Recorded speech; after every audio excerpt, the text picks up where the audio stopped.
Hello people of the internet, this is Kaiju Noir with another comic book review. This time I decided to cover Durontus the Lost Serpent #1, a 2014 independent comic similar to Night of the Fire Beast in that it too was made as a tribute to giant monster movies. The plot to this first issue is simple enough, where it sets up the backstory of our protagonists and the monster-populated world they inhabit. Here, giant monsters, called gargantuas, have become a common occurrence, with one in particular, Durontus, acting as the Godzilla of this universe, as it asserts its dominance over any opponent that dares to cross into his territory. Following and studying his activities are the three primary members of the Gargantua Watch Group, or GWG. Falk Hansen, a 45-year-old historian and billionaire, Emma Perry, a 32-year-old marine biologist and grad student, and Dan Krieger, a 34-year-old assigned monitor and ex-Special Forces agent.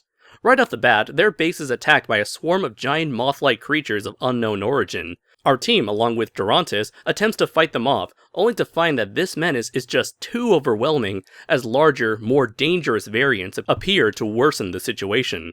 As stated before, this first installment was made to establish the universe and its inhabitants, and does so extremely well. The premise of humans watching over a giant monster that fights other monsters on a regular basis is almost identical to Godzilla the series, although unlike Nick Tatopoulos' Heat organization, GWG is much more sophisticated in terms of its staff, technology, and international support.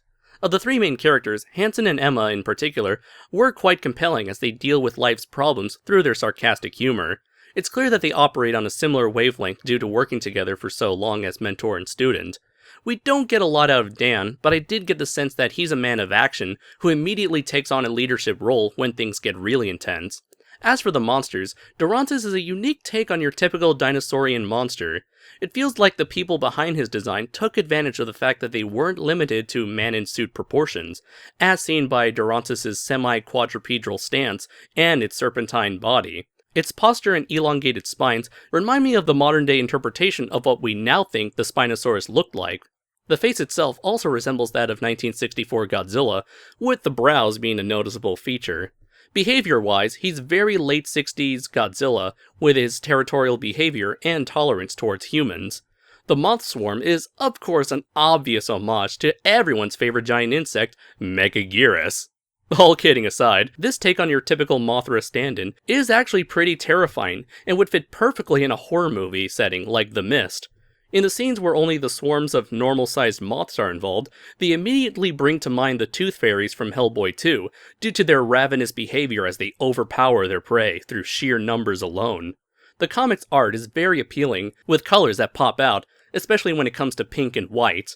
The overall art style feels very reminiscent to the animated shows of Adelaide Productions, such as The Big Guy and Rusty, Men in Black the series, and especially Godzilla the series, with its simplified human character designs and detailed and slightly grotesque-looking creatures. The one aspect I'm not too fond of though is Durontus' wrinkly skin texture, as I always thought of aquatic monsters as having either scaly or smooth skin. However, this is only a matter of personal preference. Overall, Durontus the Lost Serpent #1 is a great comic that features many visual and narrative callbacks to several examples of giant monster media throughout the decades. It also ends on an enticing cliffhanger that will leave you wanting more, so I'm giving this comic a 4 out of 5. Luckily, as of the time of this review, the creators of Durontus are running a Kickstarter campaign to produce a second issue of the series, so if you like what you see in this review, or have already read Durontus, then I definitely suggest supporting this project any way you can. Also, if you choose to back the campaign, you'll get the chance to have access to both issues. It's been a year since the last issue was released, and it already looks like the people behind the series have honed their craft, so I can't wait to see what they have in store for us. So until next time everybody, take care.